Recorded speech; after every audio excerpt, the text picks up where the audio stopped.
Hi. Hi.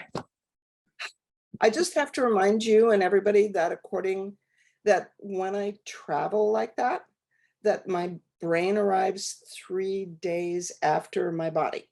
Hey. So I'm on 3-second satellite delay. It's 5 o'clock in the morning, or maybe 4. I lost track. You look fantastic. So we have a good starting point.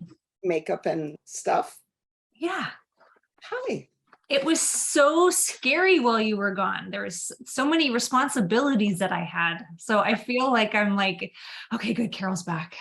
Welcome to my world. Yes. Yes. But it's always fun to have a playmate in the sandbox. It is. The sandbox is much more fun. Although I have to say that in London, we had 26, 24 students at the Queen's Club. Too bad. It was sad. I miss the Queen. She's one of my favorites. Yeah. But we were at the Queen's Club, which is where they hold Wimbledon. It's like the tennis place in everywhere. Yes. Anyway, and then we did a core, and then we had to cancel the master class, and we combined the advanced with the master class because the country shut down on the Monday. So we did a 2-day advanced and did a master class discussion problem solving thing on the Sunday. And then I had 2 days off, and then I went to Ireland, and we did a 3-day core, Thursday, Friday, Saturday. We did a 3-day pain and injury, but they were for National Training Center students, and they're neuromuscular therapists. That's what NTC does. So it was like training a whole class of combination physical therapists, manual osteopaths, more than massage therapists, but someplace. Yeah. And they're used to following instructions. So when I said, do not move your hands, no scrubby circles, I had 20, what do we have in Ireland? 20 some odd students that all didn't move their hands, but their faces, they know what muscles should do. So when you explain that when you run the frequency to quiet the accessory nerve, that only the upper trapezius is going to soften. And you say that, and they like internally roll their eyes during the lecture, but during the practicum. So now when we do a practicum, for those of you that are coming to Chicago, now when we do a practicum, we do the supine cervical practicum. If there's 3 people per table, we do it 3 times in a row. So everybody has the same experience, and I don't do a demo. You don't have to with that one. Right. Only the upper trapezius goes, disappears. And you see the look on their face like, what? But just, huh? And then only when you run torn and broken in the ligaments do just the lateral suboccipitals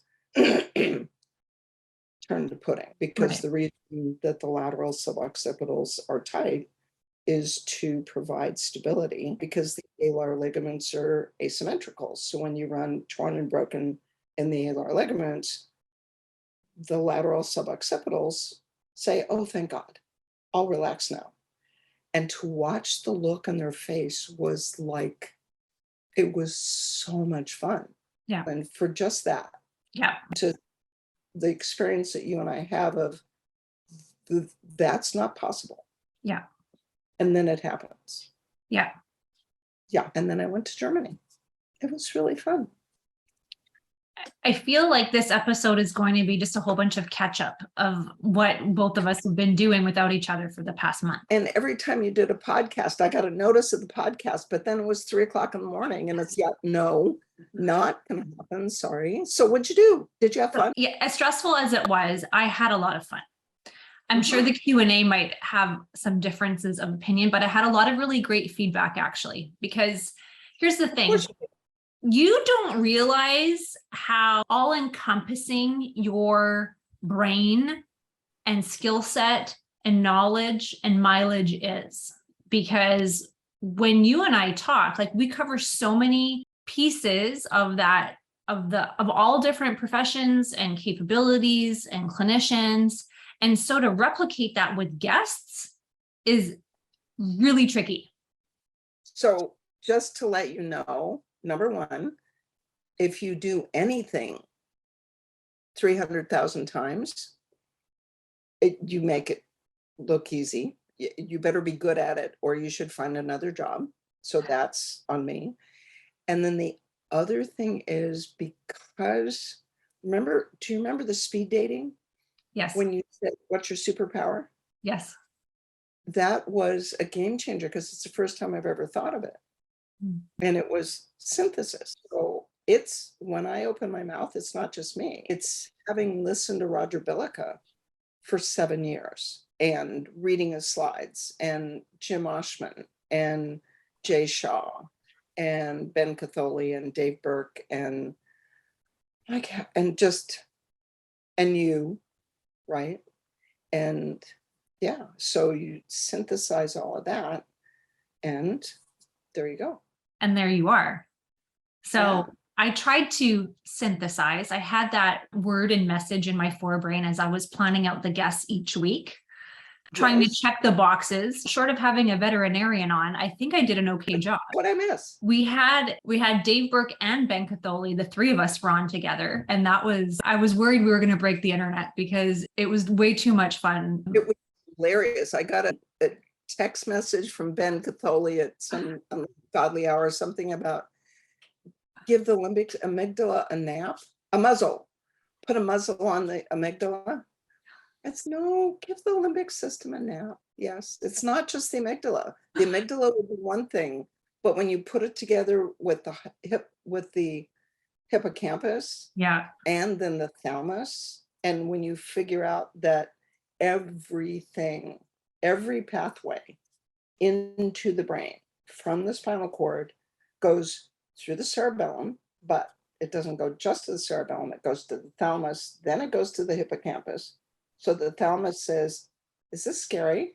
And before it goes to the sensory cortex, it goes instantaneously in a billionth of a second.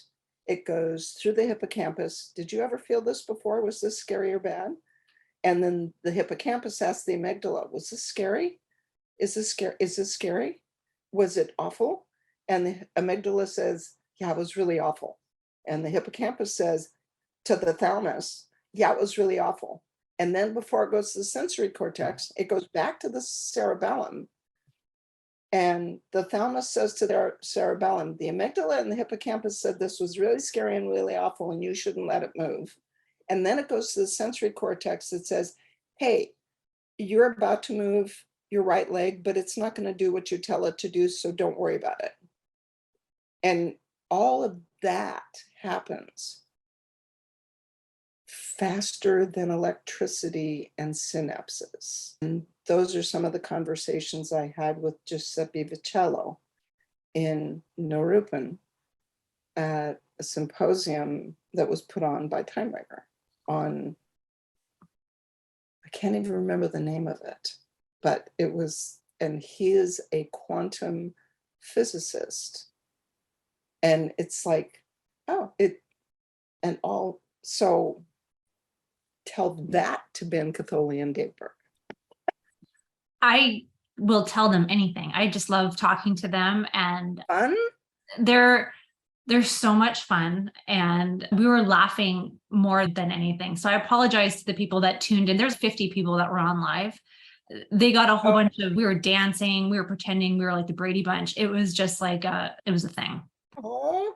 But bringing those two on with their mileage and their stories is, I think, the important piece of it, because they're in the trenches with this modality in a clinical setting. And I feel like with them and their schedules and their credentials, if they can do it, it gives us hope for, I get sidetracked sometimes having somebody for an hour. And my practice has changed so much over the years that I'm like Ben right now, where I truly enjoy spending time with one machine sometimes and one patient. And just because I had the luxury of just seeing one patient in that hour, asking the questions and listening to their stories and listening to the tissue. So I feel like I've really slowed down my approach because I can.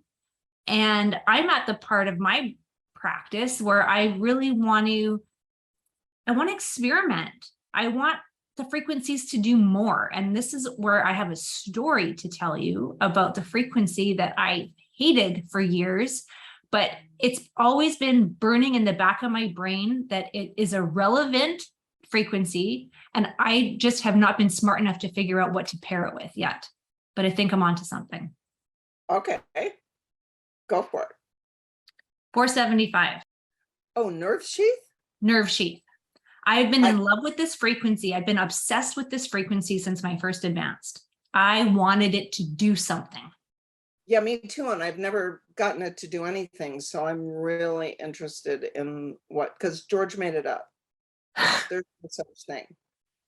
He made it up for a reason. And I have to hold his vision in my heart because I think about, it's funny you say that because I was thinking about George a ton when I was playing around with it. Now I know why.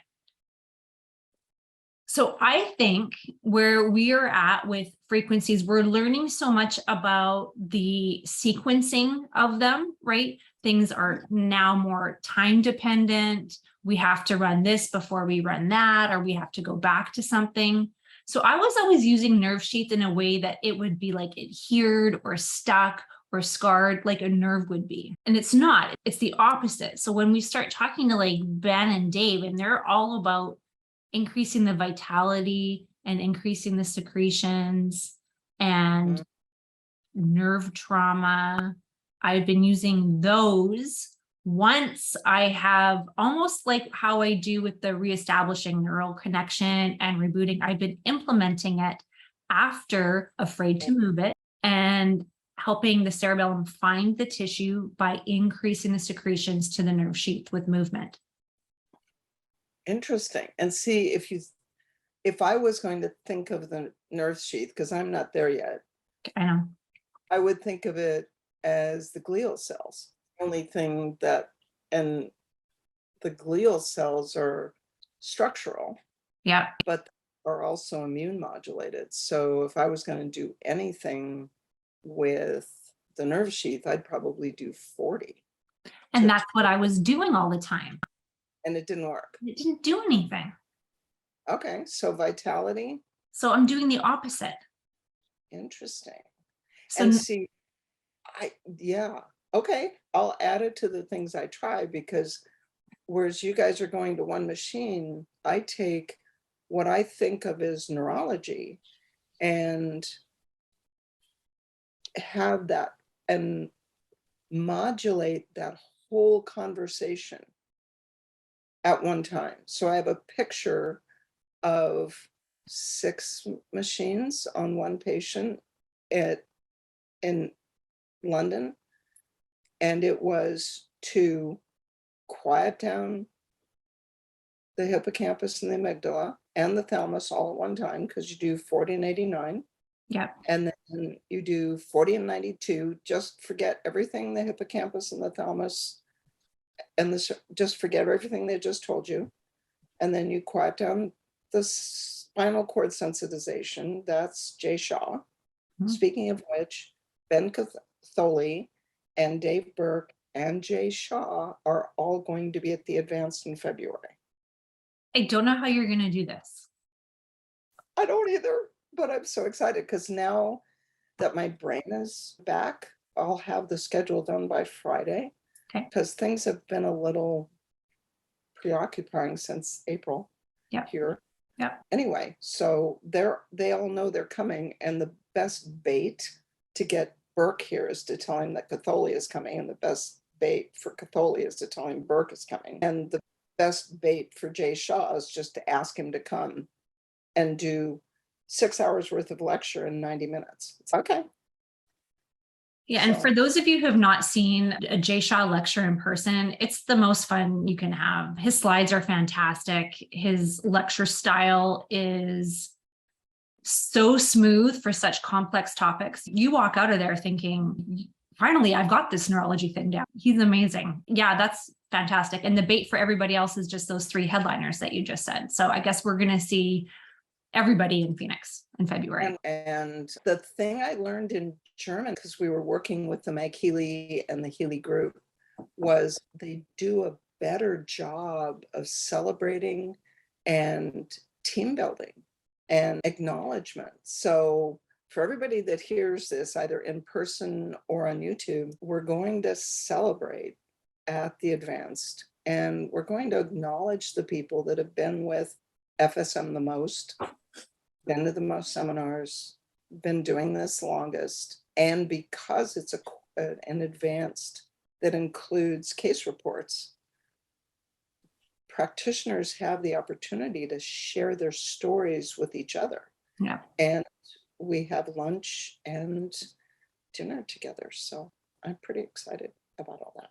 Yeah. Me too. And I understand people would like to still maybe are isolating and like to do things live stream and whatever, but there is something so special about being present at the advanced, being there. It is really indescribable. It's the most special meeting I've ever been to. And I think a lot of people feel it that way. That's why you have so many repeat offenders that come year after year. It's the family reunion. It's the one place you go in the whole year. You may do a lot of continuing ed through the year, but it's the one place you go in the year where you can talk to people that understand what you do, what you know, and that is integrated. So at one table we have, thanks to Candace Elliott, we have special interest groups. So at one table of people that deal with PTSD, and you can have an acupuncturist, a psychologist, a psychiatrist, a neurologist, a GP, a DO, and a chiropractor, and an acupuncturist, all sitting at the same table, talking about the same thing and creating a synthesis. The relationships that you build, the bond that you share with the fellow FSM practitioner, and doesn't even have to be the same profession as you. I know a lot of times we go to the continuing education seminars, and for the most part, we're all the same profession. If you go to a PT, everybody's PT, everybody's a trainer, everybody's a dentist. But this is so unique because you have so many different practitioners from so many walks of life. And going through the list of people that I had on for the month, these were the people that I bonded with at these seminars. And they've become some of the closest friends, even though I haven't known them as long as I've known many of my friends. I have this very deep and profound connection with some of these practitioners. I mean, that aside from all the miraculous things we do for patients, the relationships that you feel like Jennifer Sosnowski, we had her on, and Jen talks. Oh my God. That's like drinking water from a fire hose, is sitting down with Jen. I loved Jen the minute I met her at one of the advanced. I'm like, you and I are going to be friends right now. And we instantly bonded, and she talked all functional medicine stuff that I didn't understand. And I talked all physical medicine stuff that she was like, what are you talking about? And even to this day, like I can instantly text her a question. She will instantly text me back with amazing advice. And there's something to be said for that. And I don't know how to explain it. Oh, there's no doubt that you and I and she know each other, because did she tell you how she did. When I had asked her to introduce herself, she gave a little synopsis of how she met you. So many practitioners come to meet you with a little bit of skepticism, but sometimes with their own pain that they can't, but the headaches that she was talking about, the migraines, like she talked about how close it came to not being very good for Jen. Yeah. And she talked about them. I think I even treated her when it wasn't during a break. It was like after the session. and or something. It was some time where, and she was telling me about these headaches, and I said, come here, lay down. And she went, what? It's just, never mind. And it was 2 treatments, I think. It was, she just had a C2 neuritis and suboccipital trigger points from an auto accident. So it was ligaments.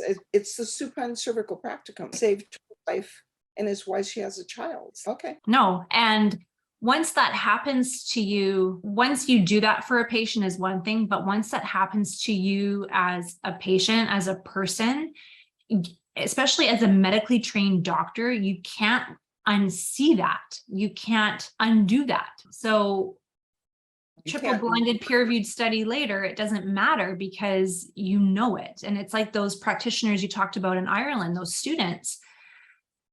I love having the manual therapists in the room because that was my experience. I knew what it would take to get a muscle to let go. And having experienced it turn to pudding within seconds isn't possible. It's not possible. And we do it. And it's not only is it possible, it's predictable, it's reproducible. And when you look at what we do, it's we treat why the muscle is doing what it's doing. Right. We don't treat, so these are neuromuscular therapists. And we get to the end of this practicum. And then I say the thing, which is, you notice we have not done anything for the muscle. We have treated why the muscle is tight. And then there's the look. Yes. And then for those of you who think it should still be the fascia, let's just treat calcium influx into the fascia. What does fascia do? It becomes hard. So we do hardening in the fascia. And then you ask every one of 24 people, did that do anything? And they all looked up and went, no. And then you change 91 hardening to increase secretions in the fascia. And just when you thought the fascia couldn't get any softer, it gets softer. What? It's just so much fun. And I'm right there with you too with this fascia. I took the most amazing course while you were gone in all my spare time. It was on muscle spindles and GTOs and all the things that I geek out about. And the video they showed of the neuro or the musculotendinous junction and the fascia that was around the tendon as it was sliding. I had to catch myself because I was live on Zoom and I was going closer and closer to the screen and my mouth was opening. And then I caught myself. I was like, oops, sorry, because it was just amazing. And I'm going to have to splice it into the sports course because it gave such a close up view of what the fascia looks like and the water and the movement. And there is a term for the softening of tissue. It's thixotropy. And that's what we do with, it's in the sports P, Thixotropy, T-I-X-O, Thixotropy. I have to look it up now. Now it sounds funny. Medical terms for smush? It is. There's a medical term for smush. So when, I'm going to look it up right now. And it's the term, it's like Jello. Okay. Jello goes from liquid, it gets cold. What happens to Jello? It firms up. You take that Jello, you heat it up. What happens? It turns to liquid again. That's what fascia can do. So there's a medical term when the fascia does that. Thixotropy. Pretty sure that's it. So the video that we looked at, we always talk about making sure the patient is hydrated, but you can see when you have hydrated tissue, how it can move up close. And I was right there seeing how we are affecting the tissue with FSM in that way. It was amazing. So I'm going to put those videos because they're public videos. So I'm going to make it public somehow and have everybody see it. Oh, can we also suggest that might be the topic since we are no longer going to have a physical medicine and a visceral medicine track, I've had to promise you that last time. Yeah. So you can explain to people how that whatever that I was. just looked it up to make sure, because sometimes when you write a word and it says it's wrong. No, Thixotropy, the property of becoming less viscous when subjected to an applied stress. Shown, for example, some gels become temporary fluid when shaken or stirred. And who was it? Catherine just posted the same thing. So those of us that are really visual can see it. Yes. Stirred, again, certain where gels whereby they become fluids when agitated. Cellular sensation. Interesting. And it came when I wrote the sports advanced course. I was gathering some data with scarring and tissue and collagen and all this stuff. And I read a study about fascia, and it said it had thixotropic changes. And I was like, thixotropic, Google. And I'm just like, oh, that's a medical term for smush. That's it. Yeah. Do we have questions already? This is a question about Germany. What does the MagHealy do that's different from just FSM? The MagHealy has 3 other applications. One, they use it in water. The first 3 are Nunonina frequencies and frequencies from other databases. The Russians have been using frequencies since the 40s medically. The MagHealy is a non-medical device. So I actually had to write my presentation for Sunday at this conference was, what is the oh my God, now I can't even remember it. Electromagnetic. Why would you want to harmonize the bioelectric field? What does harmony mean? Therefore, what is disharmony?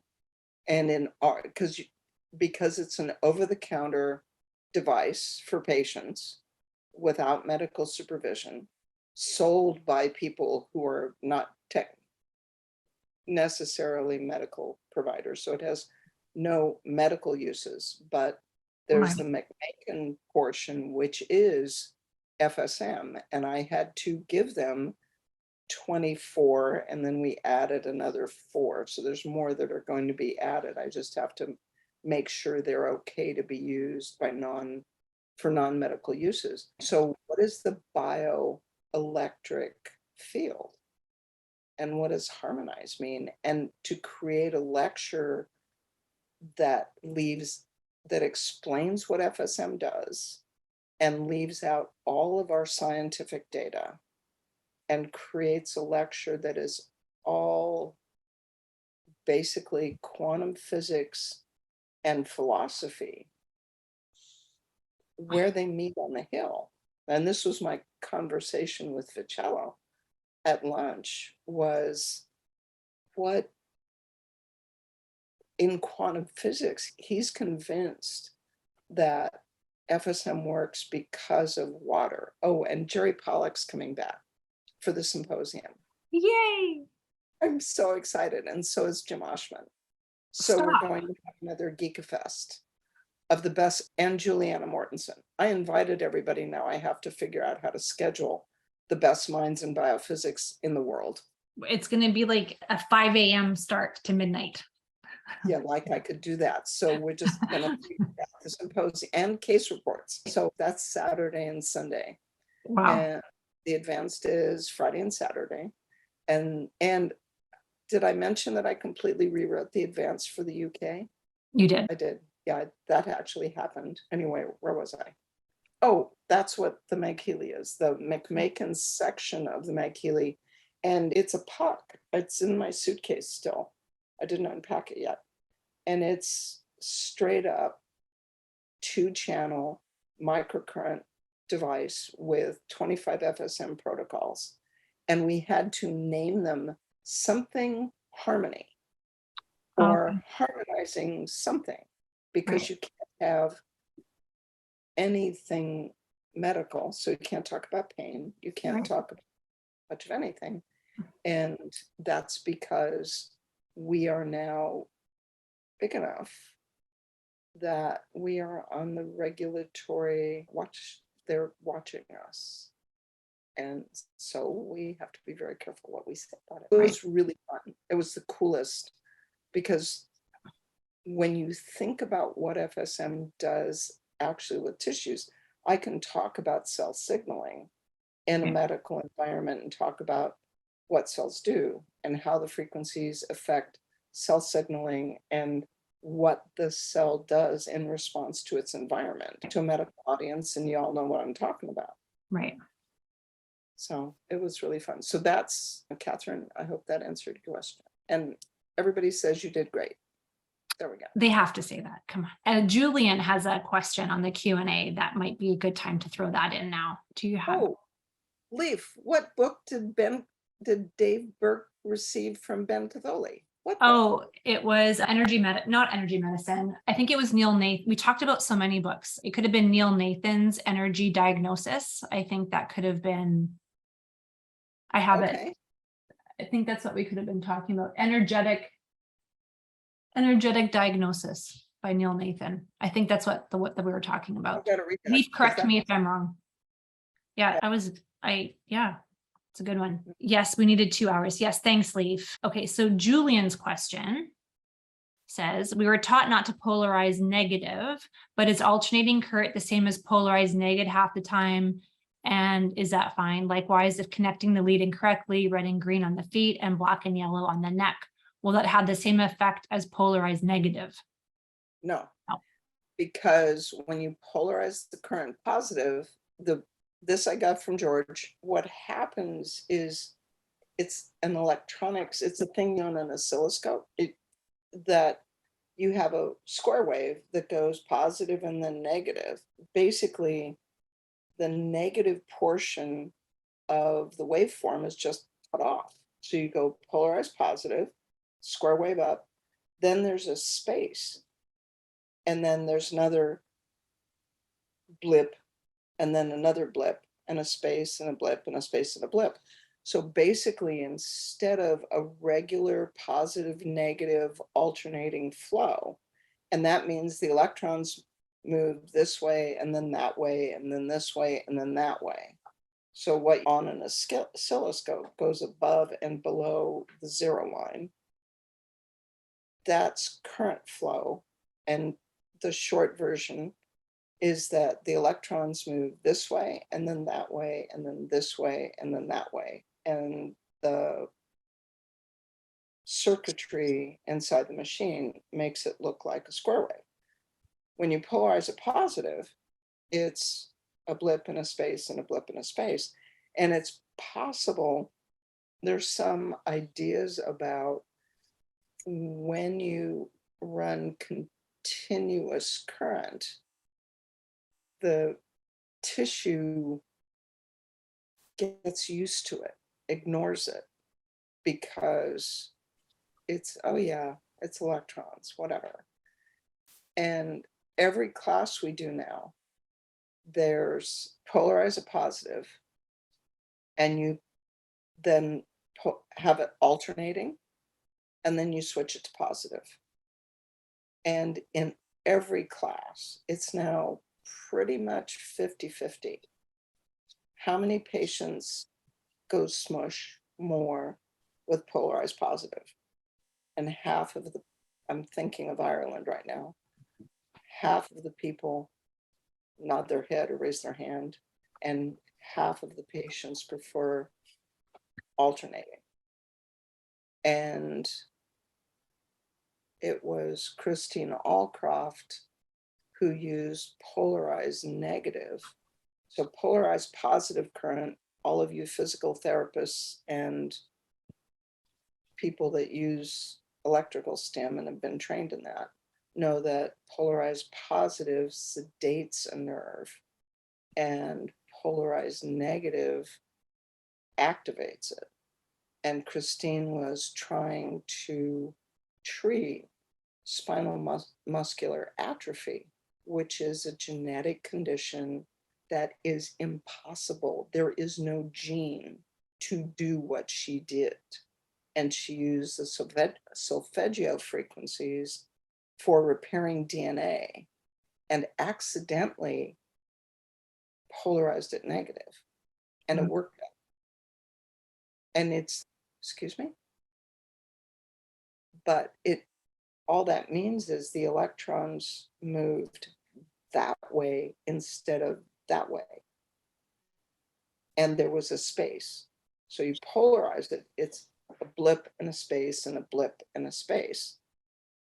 And when, I'm really sorry for everybody that's non-electrical, but the electrons, the current goes this way and the electrons go that way. That it is too painful to think about, so don't even go there. Okay. So it's a blip and a space and a blip and a space going this way for polarized positive, and it's a blip and a space polarized negative, it goes the other way.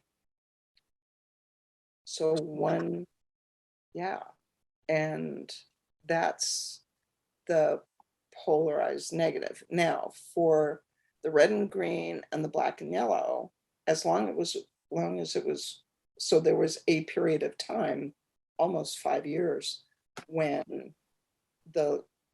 we had the gray leads way back in the prehistoric era, the yolk was labeled incorrectly. The black and yellow had a little plus next to them, and the red and green had little minuses under them. And that's when, but we still polarized a positive. So it really didn't matter because the electrons still went that way.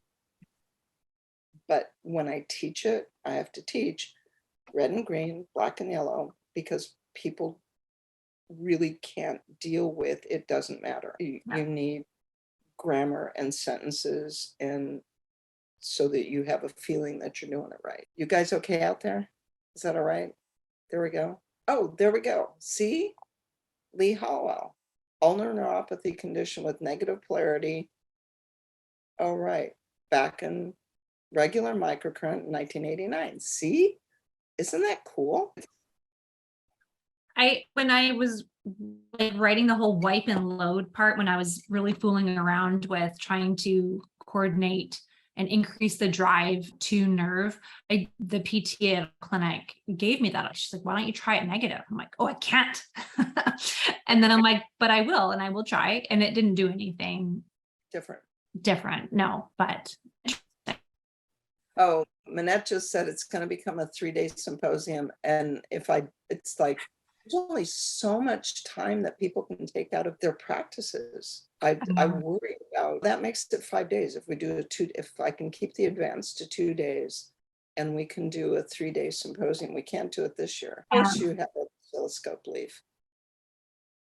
And then Leaf asked, polarized negative leads to muscle growth. No, I have tried that with so many athletes. And no, and in spinal muscular atrophy, it only worked better because it does whatever the opposite of sedating a nerve is. And in spinal muscular atrophy, you're treating the spinal cord, not the muscle. The spinal cord is unable to produce an enzyme, neurotransmitter enzyme that makes muscles work. And to geek out a little bit on the training side, muscle growth has so many factors aside from just neural drive.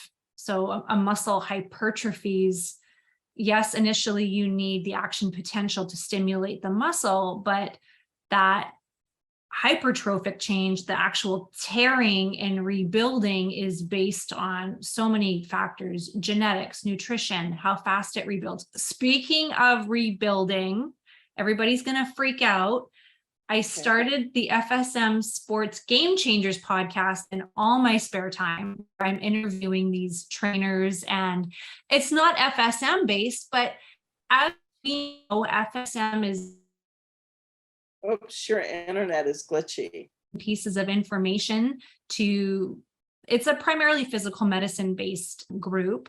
I'm going to do that. So I had Dr. Charlie Weingroff on. Seriously? Charlie's, and I was able to nail down the John Paul Catanzaro, who is the exercise physiologist that coined MET. He is the brilliant mind who is doing all the heat. And you heard me talk about all this. Oh, meth? METH, right? Movement, elevation, traction, and heat. So he was on the podcast. So anybody wants to listen to that and all the how we're using heat.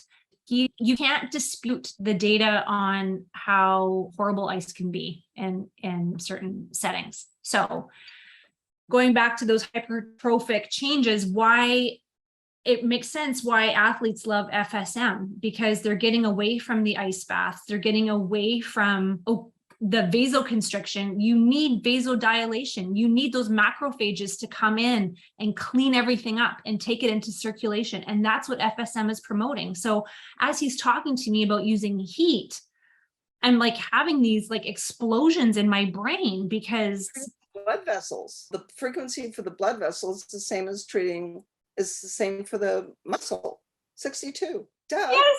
And that is why it works. So it is so cool when you actually figure out why something works. Ending.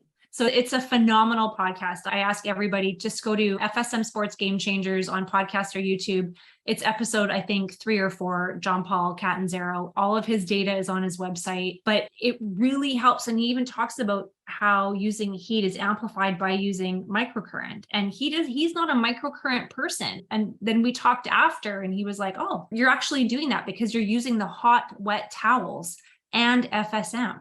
Wet towels get cold, but we'll have to, can you imagine what'll happen when he starts using FSM like DOMS and we're treating the blood vessel, the fascia, and the torn and broken and the tendon? Yes. To speed up repair? Yes. Did you lay that on him? Of course I did. Of course you did. Of course. I'm so proud. As we're going down the slippery slope right now, I have to interject with a thought, because when I was talking to Dave Burke and Ben Catholi, we were talking about, I can't remember how we got onto this topic, but it was that moment where we talked that diaphragm and cerebellum are the same frequency. What's up with that? And that was my face. What's up with that? And then Ben, as only Ben Catholi can do, said, of course it is, because breathing and movement need to be together. They need to be the same. They work together.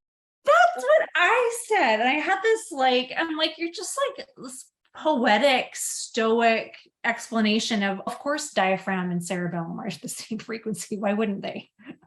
I'm like, yeah, I knew that. And the look on people's face when I talk about why you cough when you get a crumb of cornbread in your pharynx.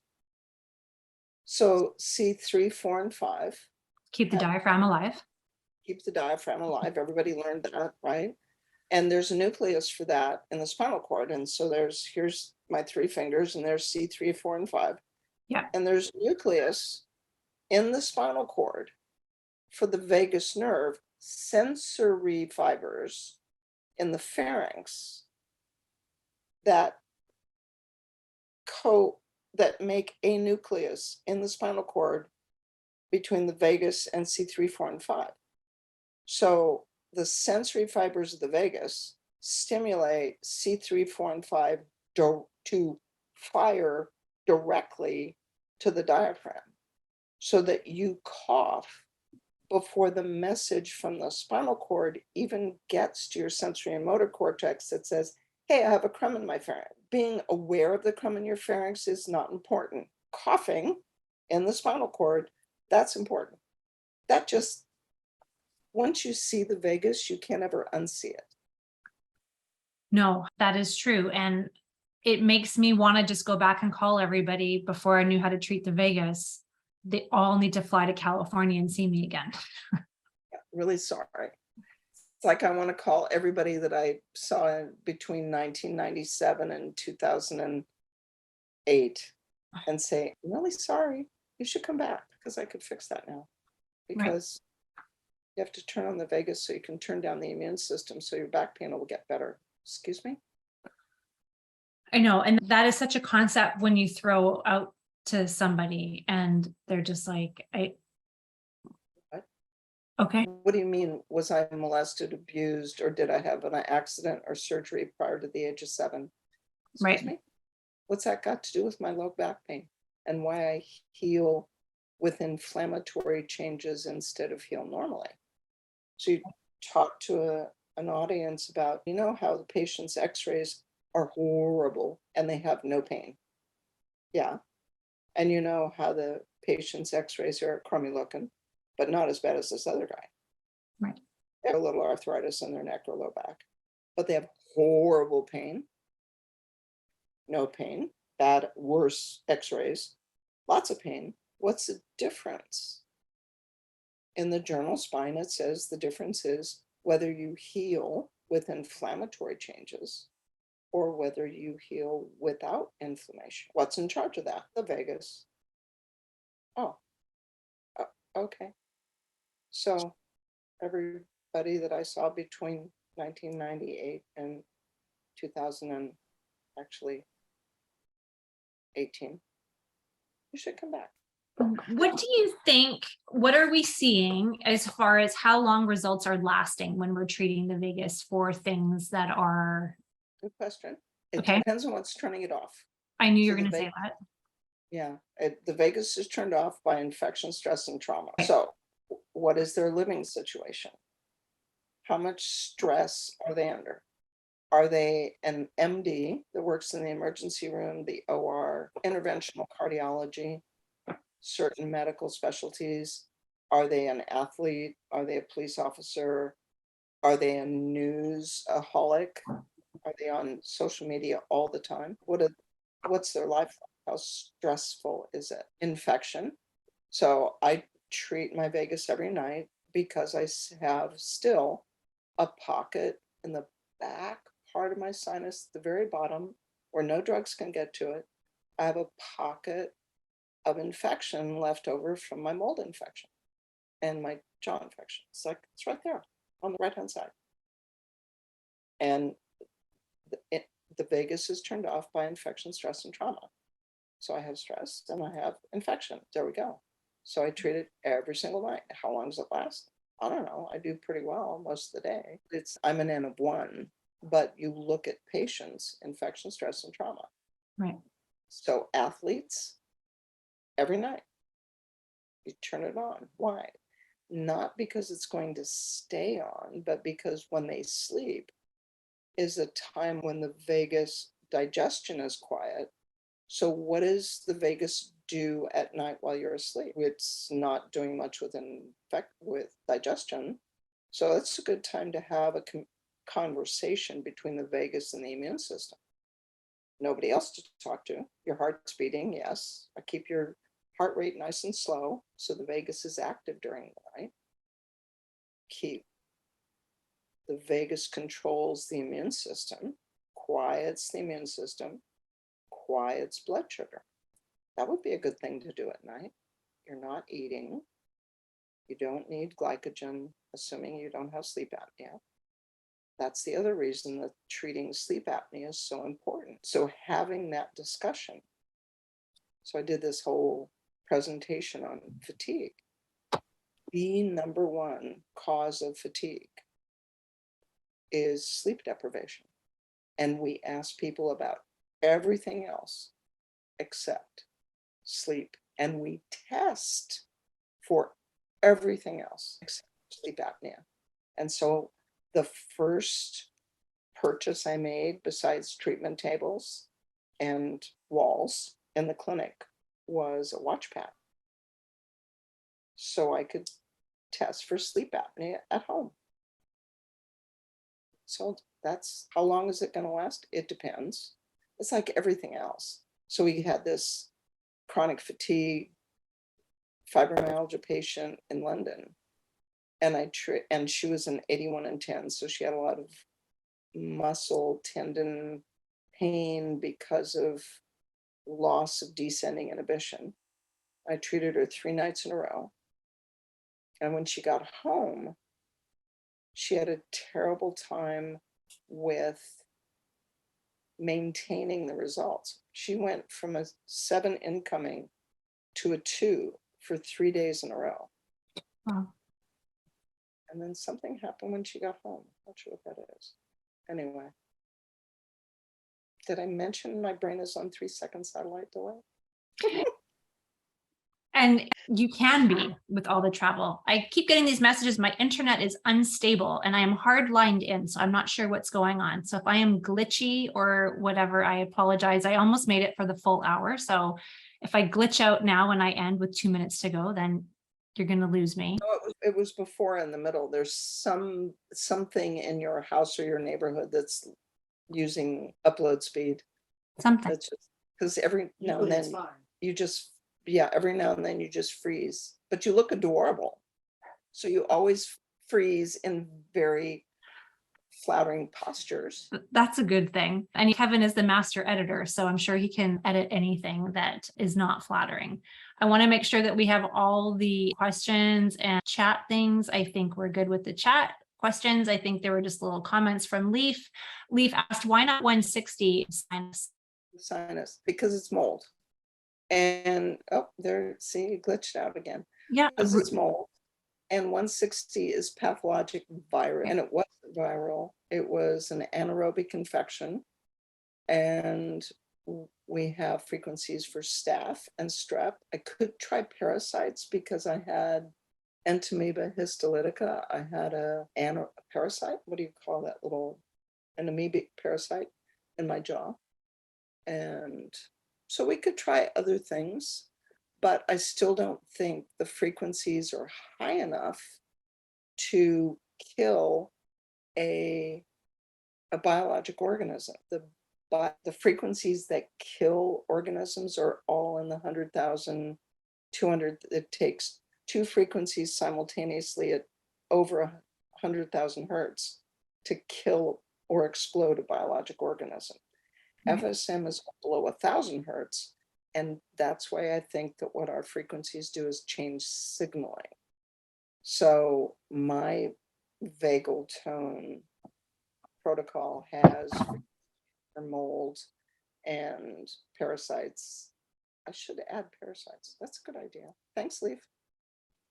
Do you use the disposable watch pad? No, all of my patients are local. And so I have the permanent one because they see me. Usually most of them come for a whole week. And I do the sleep study. You ask the sleep apnea differential questions in the original history. And there are clues. So they go home for a sleep study the first night, and I have the report back the next morning. And then I have the medical prescription back 2 days later from WatchPat. So I have an MD sleep specialist read the report. She writes the prescription. And then in a perfect world, they leave with having taken that prescription to 1-800-CPAP. They buy a CPAP and a basic mask from that company with that prescription on their last visit. They leave with a CPAP. That is a fatal condition. No, we don't treat sleep apnea with. My alarm's buzzing that our hour is up and my internet is still glitching and I need to race back to the clinic. So this is never long enough. Yes, it's really busy right now. And I'm sorry for all the new patients trying to book in. My wait list is nothing compared to yours, but it's as busy as it's ever been right now. Oh no, a wait list. That's when I was in the clinic and on division. My wait list was 3 months. I thought that was bad. Yeah. Well, I guess it's still 3 months because I'm booking new patients in January. I'm in December right now, but it's. Say again? Susan was asking me if you were available in April, so she's trying to book you out. Oh, Susan was asking if I was available in April. Did I mention? Okay, I'm going to Poland in March. Okay, never mind.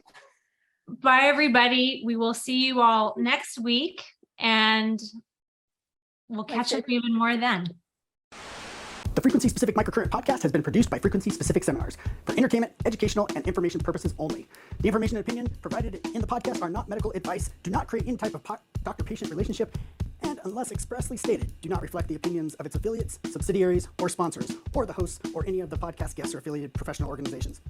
No person should act or refrain from acting on the basis of the content provided in any podcast without first seeking appropriate medical advice and counseling. No information provided in any podcast should be used as a substitute for personalized medical advice and counseling.